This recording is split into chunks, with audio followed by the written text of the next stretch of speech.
Hey everyone, welcome back. So today we're going to be taking a look at Wuthering Waves. This is the free-to-play open-world anime-style action combat game that originally launched back in May 2024. Since that release, it has gotten a few updates, most recently with patch 2.0, adding quite a large chunk of new content, including new features, a new landmass, new bosses, and new characters. Now in today's video, sponsored by Kuro Games, I'll be giving you a basic overview of Wuthering Waves, what it is, in case you haven't heard about it or seen it before, and then we'll talk about some of the new stuff that has come in this most recent latest patch. Okay, so what is Wuthering Waves? Well, as mentioned, this is an open world action combat game. In addition to following through its main story quest with plenty of corresponding cutscenes taking you on this anime narrative adventure, you've also got these massive open world spaces to explore. Now, beyond the game's combat and its over-the-top boss battles, which we will get to shortly, the open world itself and all of its various activities and things to do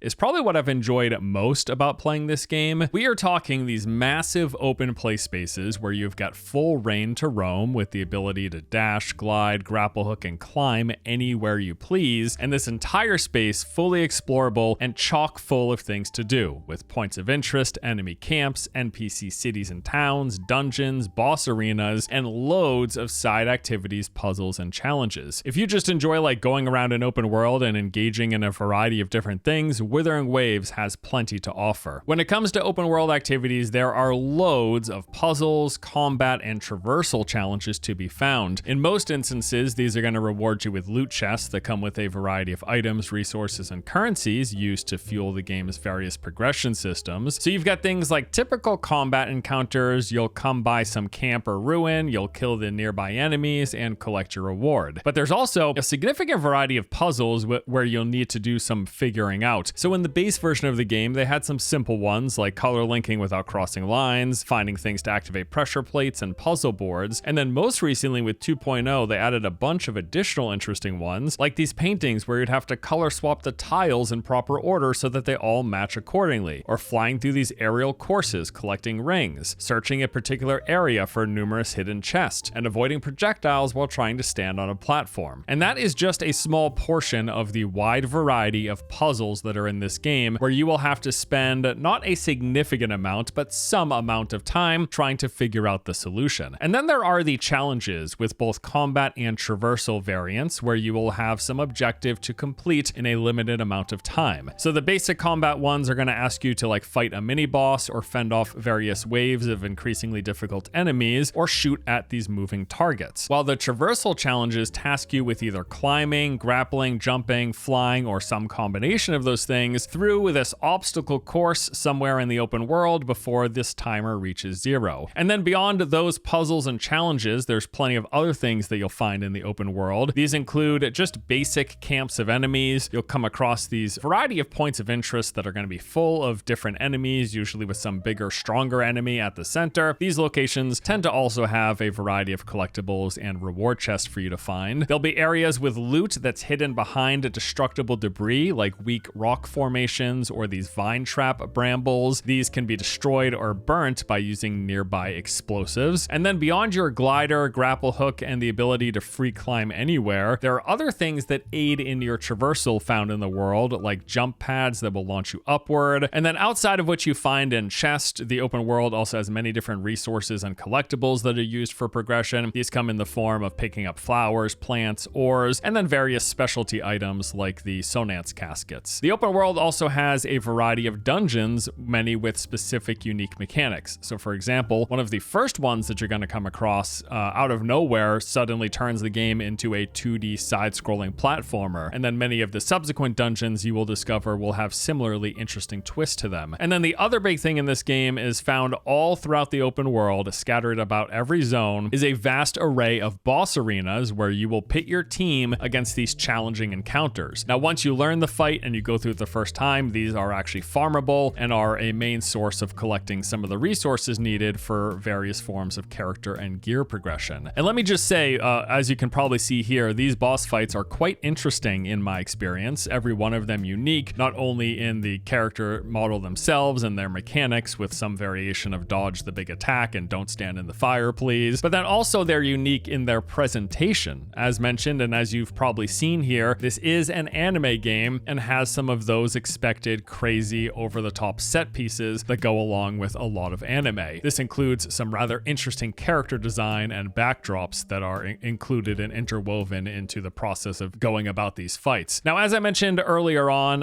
in addition to the open world stuff, the exploration, the challenges, and the puzzles, combat is another thing that I really enjoy about this game. It's just quite satisfying learning and executing on all of the various tools at your disposal. And what are those tools? Well, the game uses an action combat system with a big emphasis on combos, cooldown utilization, and character swapping. So you've got basic and heavy attacks with alternating combos and some contextual variations like having dash and air attacks. There's a dodge and a parry-like counter system that are your base defensive moves. And then there is a stagger system called Immobilize, where once you deplete the enemy's stagger bar, it puts them in a down state, opening them up for you to do big damage dealing combos. And then you've got a handful of unique skills for every character on your team. So there's the Forte Circuit, which is essentially your basic ability, typically with a lower cooldown and not as strong as the Resonance Liberation, which is essentially an ultimate. This tends to be very strong, heavy hitting, or very effective, and has a meter that will build over time when using that character in combat. Then you've got your intro and outro skills, and this is a separate meter that fills in combat, and once full, your other teammate icons will glow. At that point, swapping to one of them performs the outro for your current character, and then the intro for the incoming character. And these are unique skills that are essentially there to motivate the act of constantly swapping characters whenever it's available, because they're typically very effective, dealing a lot of damage or having some sort of character boost or healing or whatever. And that brings us on to the ecosystem itself. This actually plays a pretty major role in the game. You can kind of think of it as a Pokemon-like system where you're going to find all of these different echoes scattered around the environment. Now, you actually collect them by first defeating the enemy, after which you're going to see this like little yellow hologram. Interacting with it essentially adds it to your inventory of echoes. Then you can further level up these echoes, making them more powerful, collecting better versions of ones, and getting higher rarities. What exactly do these do? Well, they essentially aid you in combat, and there's a couple of different varieties. Every single echo is going to have several different things that they do. First, there's going to be an active ability version where you actually transform into your echo of choice, and that's going to come with some sort of enhanced attack or benefit, dealing status damage, CCing enemies, area of effects, just all sorts of potential things. They can even heal and boost allies. Really, there's a wide variety of things these do when you have them set as an active ability. But then in addition to using the echoes as an active ability, you also have numerous slots available where you can slot them for passive benefits, where they're going to enhance your various offensive and defensive stats. So yeah, the ecosystem, in addition to your character collection and your weapons, they play a major role in character progression and your potency while in combat. Then there are weapons with a larger way of weapons that you're going to collect, each with different stats and perks that can be leveled. And all of these elements come together and are put to the test most when you're fighting off against those various bosses. Also playing a direct role in your combat potential is your team, which is made up of a selection of 3 different characters. Enter the character class system. Now, in Wuthering Waves, these characters are referred to as resonators. Each of them are unique. They've got their own look, their own backstory, but more importantly, their own set of attacks, skills, and combat potential. They come in different classes, like there will be main damage dealers, supports, healers, and more. They also have their own synergies, their own elemental efficiencies, and combo potential, along with coming in different rarities and star ratings. Now, while there are several means of progression in the game, the process of acquiring and powering up new characters, this is a central focus in Wuthering Waves. You're going to collect new resonators as you move through the main story, but on top of that, this is a character collection game, and with that, it has the typical gacha systems in place. Referred to as the convene, you will earn or purchase currency to pull from a pool of rewards in these different tracks, with of course the hope being that you'll be getting a particular character that you're after. Now, from what I gather, Wuthering Waves does have one of the more generous systems in the gacha space, but if you want to look elsewhere for confirmation of that, by all means do so. I understand, since this is a sponsored video after all. At the bottom though, yes, this is a gacha system. For some, that is going to be a turnoff, but in my experience, having spent no additional money so far, the game does have a massive amount of content on offer, even as an entirely free-to-play player. Now, as we talked about, the game has a lot of forms and means of progression systems to engage with. As expected, you can level up and boost just about every aspect of things related to character character power. The character classes or resonators themselves can be leveled and ascended through the various star rankings. You've got the various skills on each resonator that each have 10 levels of progression to work through. The weapons that you use can be leveled and ascended. The echoes that you collect and are equipped to your resonators aid in combat. That Pokemon system, those can be merged and leveled up, making them more powerful. And then on top of that, there are multiple progression tracks with various rewards granted after completing tasks and objectives within the game. Okay, so that is like the basic high-level overview of what is Wuthering Waves. Now let's talk about the new stuff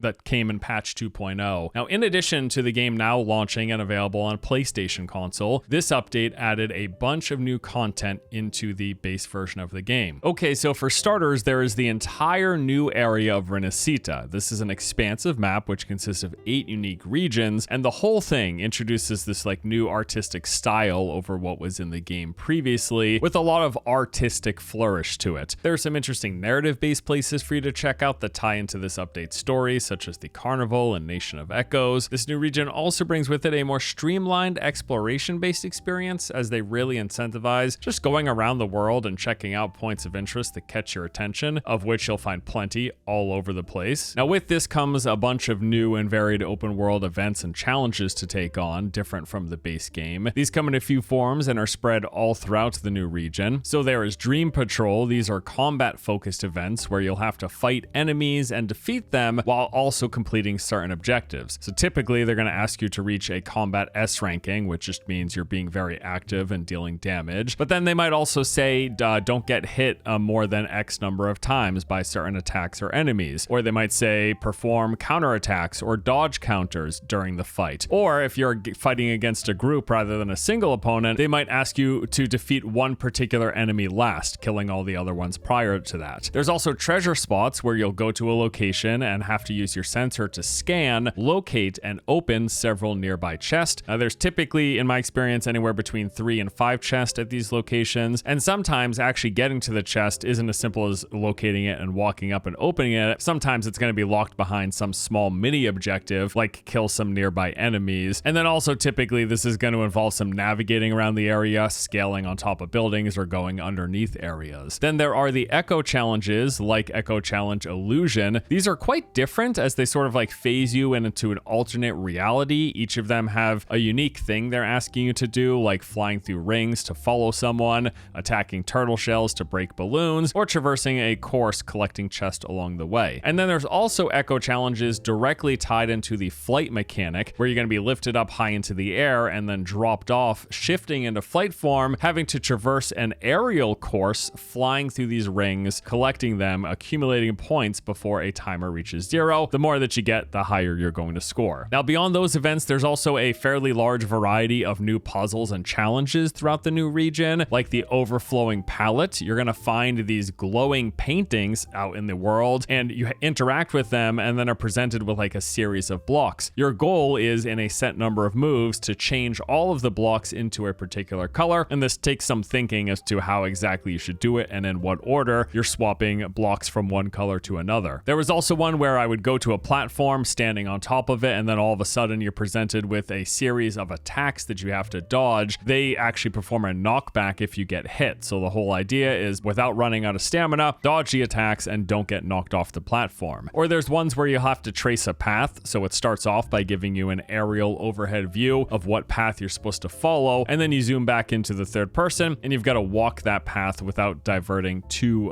far from it. They've also introduced a few varied forms of traversal to sort of mix up how you're navigating and exploring the environment. So as you've seen and as already mentioned, there's now the ability to fully fly, as opposed to just the glider that the base game had. This lets you actually ascend upwards and just move through the environment a whole lot more freely. This also ties into the fact that this new region is fairly massive, with these additional traversal methods in mind. Now, you can fly manually from pretty much any height, but then also scattered all throughout the zone, you'll see these floating stingrays that allow you to grapple onto them. They will then carry you high up into the air and drop you off, letting you basically fly from a higher distance. Great for getting to some of the hard to reach places in the zone. There's also the new Gondola Echo, which unlocks new paths and hidden areas for water-based exploration. These are basically boats that let you move very, very quickly while on the surface of water. They've even got this jump and dash mechanic that lets you speed up as you're moving through it. And then also, there's all sorts of locations all over the environment that you're able to manually leap to, usually high up on top of buildings or ledges or cliffs or other platforms. During that leap, you actually transform into this like bear creature. It's sort of like an alternative to the base game's version of grapple hooks, although there are some of those grapple points here in the new region as well. This is just another variation of that, a little bit different. They've got 4 brand new bosses to fight, along with 7 Nightmare Echo bosses, which are reimagined from the previous versions of the game, coming with unique skills and Sonata effects. So some of the new big bosses, like the Century Construct Gargoyle, who comes swooping in from the skies on this really cool platform high up in the air, or the Dragon of Dirge, a massive undead skeletal dragon boss. And then for nightmares, these are smaller bosses all throughout. Again, they're like reimagined, like the Wings of Exhaustion, which is the 3-headed large bird creature, just a spectral alternative variation of it. Now, there are 25 entirely new echoes to collect, each offering unique skills to enhance combat. And remember, these can be slotted as either active abilities or passive boost for your character. And speaking of characters, there are some new characters in the game, which I've played. There's Carlota, a 5-star Glacio Resonator. This is a new primary main DPS character. Carlota uses pistols to deal massive amounts of range damage, also offers a lot of control and chase potential, which is great for boss fights, with an ultimate that deals just huge chunks of damage in multiple phases, with the last phase just really blowing enemies up. And then there's Rokia, a 5-star Havoc sub DPS. This is like a support DPS character with quite a few interesting moves all around. Seems pretty good for dealing damage against larger groups. So she can cast this whirlwind effect that will suck in nearby enemies while also dealing damage. And then while they're all clumped together, you can launch up into the air and slam down for massive AoE burst, which is really neat. And I also want to mention, to make the game more accessible for brand new players, after you complete Chapter 1, Act 3 of the main quest in the base version of the game, they actually let you jump just straight into the 2.0 main storyline should you choose, basically allowing you to check out this latest update and the new content a little bit sooner, rather than playing through all the chapters in linear order. And to go along with the recent PlayStation release that happened, the game supports seamless data synchronization across devices, allowing you to pick up where you left off no matter the platform that you've played on. Now that pretty much does it for today's video, our overview taking a look at Wuthering Waves and